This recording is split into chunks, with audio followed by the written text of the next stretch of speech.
આજની ધર્મકથા. પ્રણામ. વીણાવાદક મહાનંદ. આ એવું ઉત્તમ એક વિશેષણ છે મહાનંદ માટેનું, કે જે વિશેષણના આધાર ઉપર આ આખીને આખી કથા એની પરાકાષ્ઠાએ પહોંચવાની છે. એની મતિ મહાનંદની એ કેટલી ચપળ છે એ અહીંયાથી સમજાય છે. એ સામાન્ય રીતે આવું કહી શક્યા હોત કે ભાઈ વીણાવાદન ન કર્યું, લો સીધા ગયા અને પૂછ્યું કે ભાઈ તમે ભાનુમતીજી છો, તમારા જે શ્રાવક છે એનું નામ જિંદત્ત છે, તો હું રત્નપાળને ત્યાંથી આવ્યો છું, આવું કહી શક્યા હોત. આ વીણાવાદનવાળી વાત કેમ? હજી તો આગળ જવાનું છે. જો આ લોકો આ ન હોય સમજો તો આપણી આગળ ક્યાં એટલો સમય છે ભાઈ કે આપણે દરેક વ્યક્તિની પાસે આવી રીતે વીણા વગાડવા બેસીએ? સાહજિક પ્રશ્ન આપણને થવો જોઈએ. આપણને છે ને આવા પ્રશ્નો નથી થતા, એ સૌથી મોટો પ્રોબ્લેમ છે. આપણને જવાબ નથી મળતા ને એ એવડો મોટો પ્રોબ્લેમ નથી, પણ આપણને પ્રશ્નો નથી થતા એ બહુ મોટો પ્રોબ્લેમ છે. કેમ? કારણ કે પ્રશ્ન એને જ થાય કે જેને ખરેખર કંઈ જાણવું છે. જાણવાની ઈચ્છા એને જ થાય જેને ખરેખર કંઈ પામવું છે. આપણે પ્રવચન સાંભળીએ, જાતને પૂછવા જેવું છે કે કેટલી વાર કોઈ પ્રશ્ન થયો, સાહેબે કીધેલું કે સંસાર અસાર છે, આપણે સાંભળી લીધું, હા પાડી, ભલે બરાબર છે સાહેબ, સાહેબ સંસાર અસાર છે, પણ આ કઈ રીતે સ્વીકારાય? પ્રશ્ન તો થવો જોઈએ કે સાહેબ અસાર કેવી રીતે? મને સાર લાગે છે એટલે તો હું આખી જિંદગી દોડાદોડ કરું છું, આખો દિવસ દોડાદોડ કરું છું, લોકોને આમ રીઝવું છું, ધન મેળવવા માટે હું ભાગું છું, પ્રતિષ્ઠા મેળવવા માટે કાવા દાવા કરું છું, આટલું બધું કરું છું. જો ખરેખર સંસાર અસાર હોય તો મને જે આ બધામાં સાર લાગે છે એ મને સાર કેમ લાગે છે? આવો પણ કમસે કમ પ્રશ્ન થવો જોઈતો હતો. પણ આપણને વર્ષોના વાણા વીત્યા પછી પણ થતું નથી. કેમ? કારણ કે મૂળમાં આપણે કંઈ પામવું નથી, આપણે કંઈ જાણવું પણ નથી, આપણે ફક્ત સાંભળવું છે. આ ચપળતા છે ને, આ પ્રશ્નો એ જનની છે, આ જાણકારીની જનની છે. એટલે કેવળ જ્ઞાનનું પણ મૂળ શું? તો કે મતિ જ્ઞાન. અને મતિ જ્ઞાનનું પણ મૂળ શું? તો કે બુદ્ધિ. અને બુદ્ધિની પવિત્રતા કઈ? બુદ્ધિનું જોડાણ શેનાથી? તો કે જિજ્ઞાસાથી. જિજ્ઞાસા વિનાના વ્યક્તિને જ્ઞાન ક્યારેય પ્રાપ્ત અગર થાય કદાચ તો પણ એ દીર્ઘકાળ સુધી એને અસર આપતું નથી. અને આપણે બધા જિજ્ઞાસા વગરના વ્યક્તિઓ છીએ કે જેને કંઈ જિજ્ઞાસા નથી. બસ પ્રવચનનો સમય થયો, પ્રવચન સાંભળવા જાઓ, પ્રવચન સાંભળી લો, વાત પૂરી કરી લો. પૂજા કરવાનો સમય થયો, પૂજા કરી લો, વાત પૂરી કરી લો. સામાયિક કરવાની અનુકૂળતા થઈ, સામાયિક કરી લો, વાત પૂરી કરી લો. આજે અહીંયા સામૂહિક તપ કરાવડાવે છે, તપ કરવાની અનુકૂળતા છે, બીજી બધી બહારની છે, તપ કરી લો, વાત પૂરી કરી લો. કોઈ પણ ધર્મમાં, કોઈ પણ કાર્યમાં આપણને જિજ્ઞાસા નથી કે આવું કેમ કરું, આવું કરવા દ્વારા શું થશે. અચ્છા, કોઈ આવું કહે છે કે આવું કોઈકને થયેલું, તો ચાલો મને થાય છે, હું એનો આંશિક અનુભવ કરી શકું છું. આવી પણ જિજ્ઞાસા નથી. એટલે શું થયું? તો કે વર્ષોથી કોઈ એક ધર્મ કરવા છતાં એ ધર્મનું પરિણામ જે હું સમજ્યો છું કે આવું આવવું જોઈએ, એ પરિણામ મારામાં આવ્યું જ નથી. અને તેમ છતાં મને કંઈ ફરક નથી. સામાયિક છે, આપણે જાણીએ છીએ કે સામાયિકનું ફળ શું હતું? કે સમતા ધર્મ, સમત્વ પ્રાપ્ત થાય. વર્ષોની સામાયિક પછી પણ મારામાં સમતા આવી કે નથી આવી એ ચકાસવાનો પણ આપણને પ્રશ્ન નથી થયો. કેમ? કારણ કે આપણા મૂળમાં જિજ્ઞાસા જ નથી. અહીંયા મહાનંદ જે છે એ કેમ આવું કરે છે એ પ્રશ્ન સાહજિક થવો જોઈએ કે ભાઈ તું વીણાવાદનનો શોખ લઈને જન્મેલો હોઈશ, તને વીણાવાદન આવડતું હશે, શ્રેષ્ઠ આવડતું હશે, ના નથી, પણ એ કે દરેક વખતે આવું કંઈ હોય? પણ ના, એ ફક્ત વીણાવાદક નથી, એ વીણાવાદક સાથે ચાતુર્યને પણ લેનારો ક્ષત્રિય છે અને મિત્ર છે. અત્યારે મિત્રનું કામ કરવા આવ્યો છે. શું કર્યું એને જુઓ, અને શું અસર થાય છે એ આપણને આગળના પરિણામ પરથી ખ્યાલ આવશે કે એણે આ કેમ કર્યું છે. એમણે વીણાવાદન કર્યું અને એકદમ સુમધુર સ્વરો રેલાવ્યા પછીથી એમણે હવે વીણાવાદન પૂરું કર્યું. ભાનુમતીને ભાવ થયો કે આ વ્યક્તિને હું કંઈક મારા ઘરમાંથી વપરાવું. આતિથ્યની ભાવના થઈ અને એમણે આગળ જઈ અને વિનંતી કરી કે મને કંઈક લાભ આપો. પરિસ્થિતિ જોતા વેદ ખ્યાલ આવે કે ભાઈ આ વ્યક્તિને શું લાભ અપાય. ઝૂંપડું છે, આવડુંક જ એના તપેલામાં દેખાય છે બહારથી જ, ઘર જ એટલું છે કે બહારથી દેખાય છે, અને એમાં તપેલાની અંદરમાં ટોટલ આટલું દ્રવ્ય છે, એમાં હું લાભ કઈ રીતે આપું? આવો સામાન્ય પ્રશ્ન થશે જ એ જાણી અને ભાનુમતી પોતે જ કહી દે છે કે અમારી પરિસ્થિતિ આવી છે, પણ અમને ઘણા વખતે વર્ષો પછીથી આવી રીતે આતિથ્યનો લાભ મળે છે, તો તમે અમારી પરિસ્થિતિ પર ન જાઓ, મારા ભાવો ઉપર જઈ અને મને લાભ આપો. આ વાત બહુ જ સરસ રીતે એ મુકાણી. આ આપણી પાત્રતાની વાતો. આપણે ગઈકાલે આ વાત કરી કે આતિથ્ય પણ કેવું હોવું જોઈએ.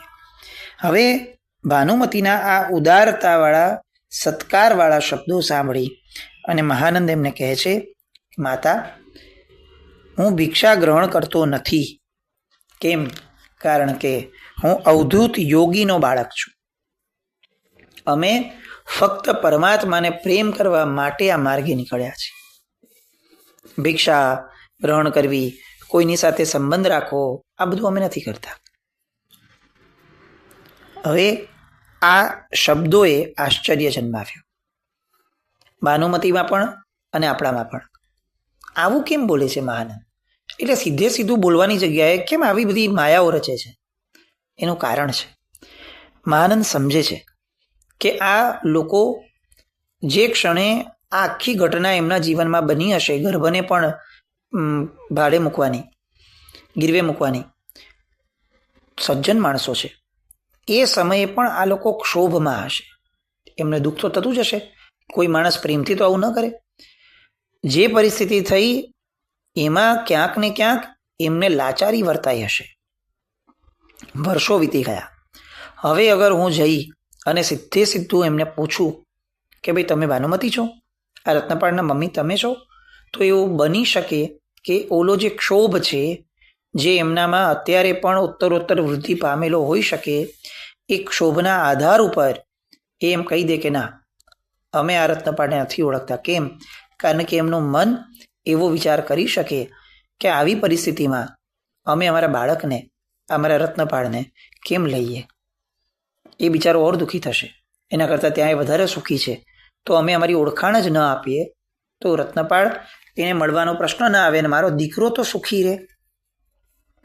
આવો ભાવ જન્મવાની પૂર્ણ શક્યતા હતી. મહાનંદની ચતુરાઈ આ વાત સમજતી હતી કે મારે સૌથી પહેલાં ક્ષોભ કાઢવો પડશે, અને ક્ષોભ કાઢવા માટે મારે શું કરવું પડશે? તો કે મારે એમના હૃદયની અંદરમાં જિજ્ઞાસા ઊભી કરવી પડશે. દુઃખ છે ને, એ સૌથી પહેલું માણસની જિજ્ઞાસાને મારી નાખે. કોઈ માણસ ભૂખ્યું છે, અતિશય ભૂખ અને સાથે લાચારી, કંઈ જ મળતું નથી. એવી ક્ષણમાં કોઈ એને પૂછે કે ભાઈ તને શું જમવું છે, તને શું ભાવે, તો ભૂખનું દુઃખ છે ને એ સમયે બધી જ જિજ્ઞાસાને મારી અને એની પાસેથી એવું બોલાવડાવે કે ભાઈ અત્યારે તો પથરા મળે તોય મને ચાલે એવું છે, મને શું મળશે એ ખાવાની ઓલી નથી, મને ભૂખ લાગી છે, કંઈક પણ આપો. શું થયું? મને આ ભાવે છે, આવી બુદ્ધિ એની કેમ અત્યારે દબાઈ ગઈ? કારણ કે ભૂખનું દુઃખ જે છે એને જિજ્ઞાસાને મારી નાખી. આપણને કેમ આ ધર્મો કર્યા છતાં પણ જિજ્ઞાસા નથી પ્રગટતી? કારણ કે આપણું મન વારંવાર સુખના પ્રયત્નો કરવા છતાં અનંતકાળથી જે સુખી નથી થયું એના દુઃખથી એક પ્રકારે દબાયેલું છે.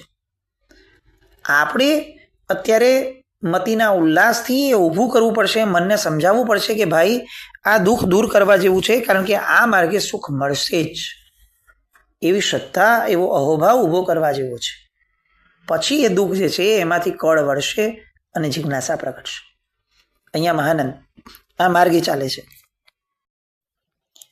એ હવે ભાનુમતીને એમ કહે છે કે અમે તો ફક્ત પરમાત્માને પ્રેમ કરીએ છીએ, અમે આવું બધું નથી કરતા.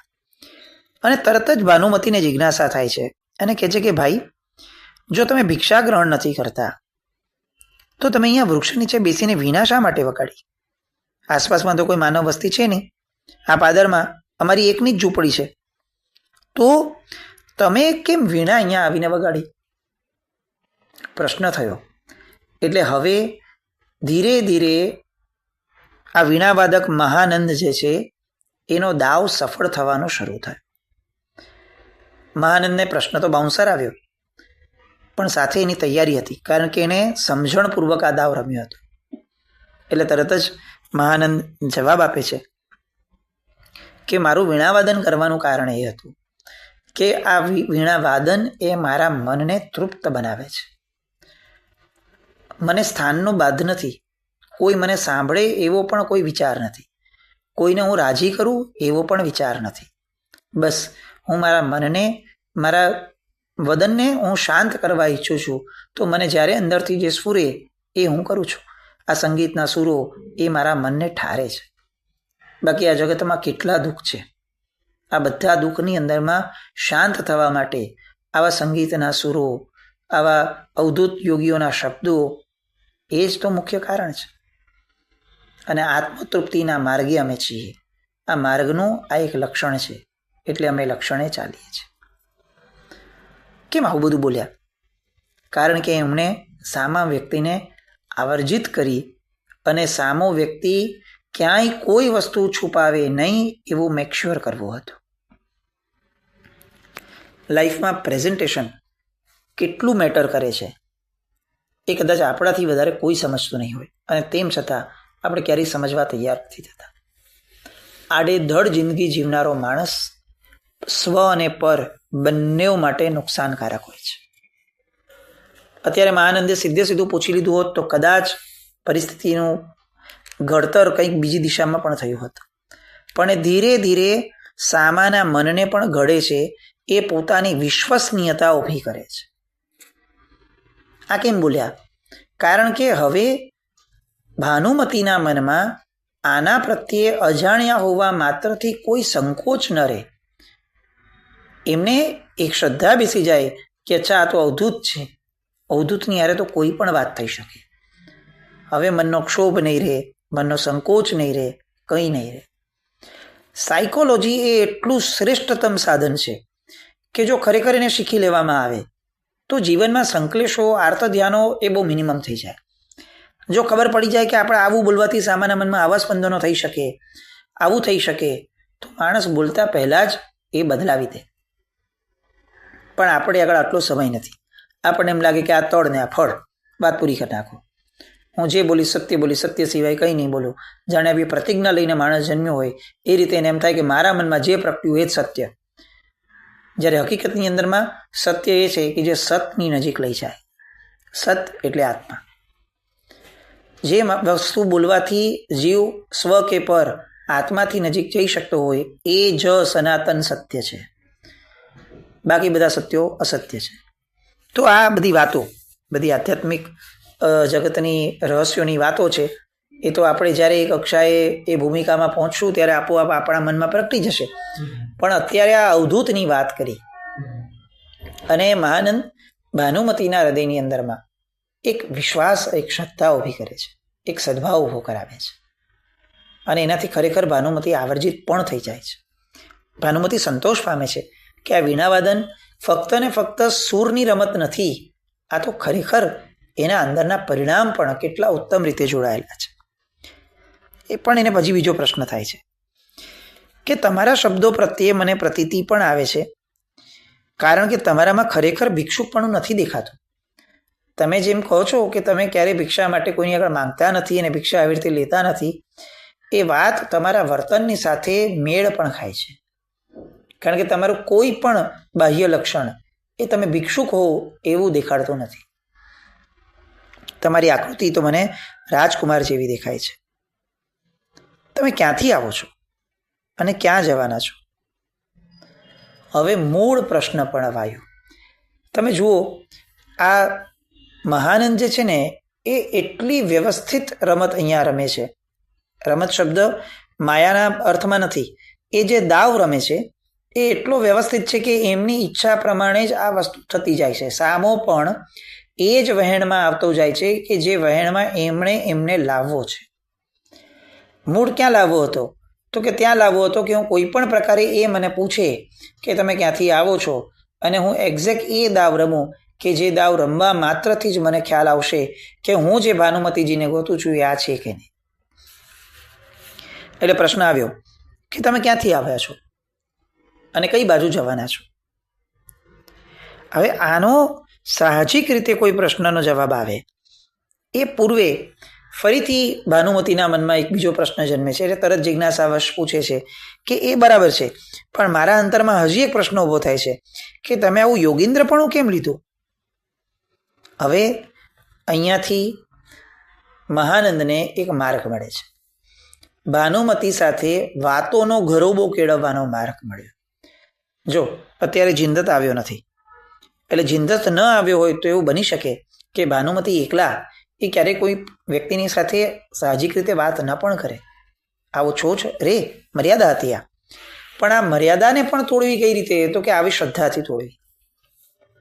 અને આવી શ્રદ્ધા અત્યારે એમનામાં જન્મી કે સાહજિક રીતે એમની પર અવધૂત હોવાનો વિશ્વાસ કેળવીને એમને પૂછે છે કે તમે આવું યોગીન્દ્રપણું કેમ લીધું?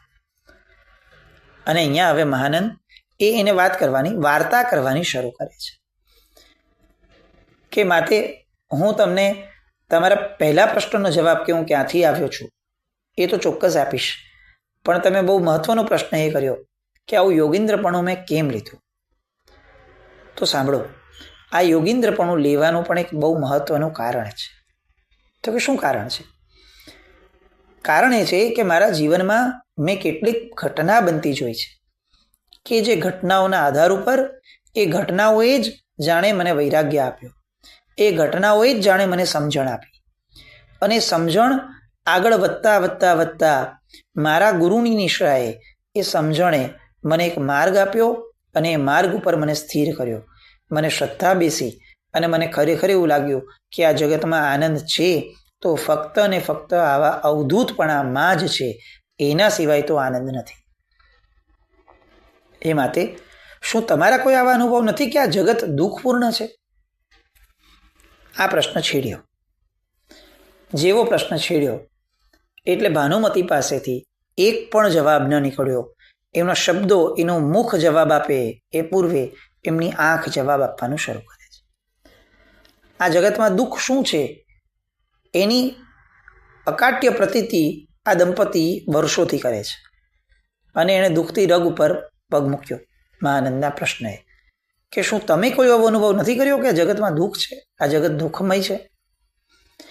આવું કેમ પૂછ્યું? કારણ કે મહાનંદ કોઈ પણ ઓળખાણ આપતા પૂર્વે એવું સમજવા ઈચ્છતા હતા કે ખરેખર આ ભાનુમતી હોઈ શકે ને તો આગળ વધુ. કારણ કે જો એ ભાનુમતી હશે તો જેવી આવી કોઈ વાત આવશે દુઃખની, એ તરત જ દીકરો ગુમાવવાનું દુઃખ એ સાહજિક રીતે એમનામાં છતું થઈ જશે. આ બધી પરીક્ષાઓ છે કે જેના આધાર ઉપર ચતુર માણસ પોતાનું કામ, પોતાનો હુકમનો એકો છેલ્લે ઉતરે. દર વખતે આમ ધડ દઈને બધું બોલી લેવું એવું નહીં. મહત્વની વાત છે તો ત્યાં પ્રેઝન્ટેશન, ત્યાં કેલ્ક્યુલેશન એ બધું જ બહુ આવશ્યક છે. એટલે એણે મહાનંદે આ પ્રશ્ન છેડ્યો કે શું તમે આ જીવનને દુઃખમય અનુભવ્યું છે? અને ભાનુમતીની આંખો દળ દળ દળ વહેવા લાગી. અને એમણે પૂછ્યું સામે ચડીને મહાનંદે કે શું ખરેખર કોઈ વિશેષ દુઃખ છે? અને ત્યારે ભાનુમતી બધા જ આખા ફ્લેશબેકમાં જઈ આવે છે, જાણે મનથી. પોતાના બાળકની આવી રીતે ઈચ્છા થવી, દેવનું પ્રગટ થવું, દેવનું વરદાન મળવું, દેવની શરત સાંભળવી, અને તેમ છતાં બાળકને પ્રિફર કરવું, બાળકનું ગર્ભમાં આવવું, એ પછીથી દરિદ્રતા આવવી, એ પછીથી એનો પ્રસંગ કરવાનો, સીમંતોત્સવ ઉજવવાની ભાવના થવી, અને ઘરની સાથે હવે બધું ગીરવે મૂક્યા પછી ગર્ભને પણ ગીરવે મૂકવો, બાળકનો જન્મ થયો, રત્નપાળ એવું નામ પડ્યું, મમ્મણની હારે સોદો કરવો પડ્યો, મમ્મણને બાળક આપવું પડ્યો, અને પોતે નગરીમાંથી બહાર નીકળી ગયા, અને છેલ્લા વર્ષોથી એક કઠિયારાની જિંદગી જે ગુજારે છે. દુઃખ આને ન કહેવાય તો કોને કહેવાય? પણ સજ્જન સ્ત્રી છે, કુલીન ઘરની છે, એટલે આ બધું જ એકદમથી કોઈને કહેવા માટે એ તરત લાલાયિત નથી થતી. પોતાનું દુઃખ પણ છે ને યોગ્ય વ્યક્તિને કહેવાય, ગમે ત્યાં ન બોલાય. એટલે એની આંખોમાંથી નીકળતા અશ્રુ દ્વારા આ મહાનંદે સમજ્યું કે મેં બરોબર સમયે બરોબર વ્યક્તિનો તાલ છેડ્યો છે એવું તો નિશ્ચિતપણે લાગે છે. બસ હવે છેલ્લો દાવ રમવાનો બાકી છે કે એમનામાં જે દુઃખ પ્રગટ્યું છે એ દુઃખ ખરેખર આ રત્નપાળ તરફ એમ મને લઈ જશે ને, બસ એ જોવાનું છે. પણ ભાનુમતી અંદરથી એટલા પીગળી ગયા છે કે હવે આ પીગળવું એ એમને એટલી કુણાશ આપશે કે જેવો કોઈ પ્રશ્ન એવો આવશે કે જેના આધાર ઉપર ભાનુમતી જો ખરેખર રત્નપાળના માતા છે તો એનો સંકેત મને મળશે જ. આવી આખી ને આખી પૂર્વ ભૂમિકા રચાઈ ગઈ. મહાનંદનું ચાતુર્ય એ બધું જ તૈયાર કરી અને છેવટે હવે એક શબ્દ દ્વારા એ આખો દાવ એ રમવાનું શરૂ કરે છે. અને મહાનંદ કહે છે કે માતે, હવે તમે જે બીજો પ્રશ્ન કર્યો હતો એનો હું જવાબ આપું છું કે હું ક્યાંથી આવ્યો છું. તો હે માતે, હું પુરીમતાલ નામની નગરીમાંથી આવું છું. આંખની ચમક દ્વારા હવે એમને શોધવાનું હતું કે આ શબ્દ પુરીમતાલ એ આ ભાનુમતી પર શું અસર કરે છે, અને એ અસર અનુભવવા માટે આપણે પણ કેટલીક રાહ જોવી પડશે. ફરી મળશું ત્યારે આખી વાતો ભાનુમતીના મુખમાંથી સરતી અને રત્નપાળ તરફ આખીને આખી લઈ જતી આ કથા એના ફ્લોમાં ફરી આગળ વધશું. જીનાજ્ઞા વ્રત કંઈ પણ બોલાય તો મિચ્છામિ દુક્કડમ. જૈનમ જયતિ શાસનમ.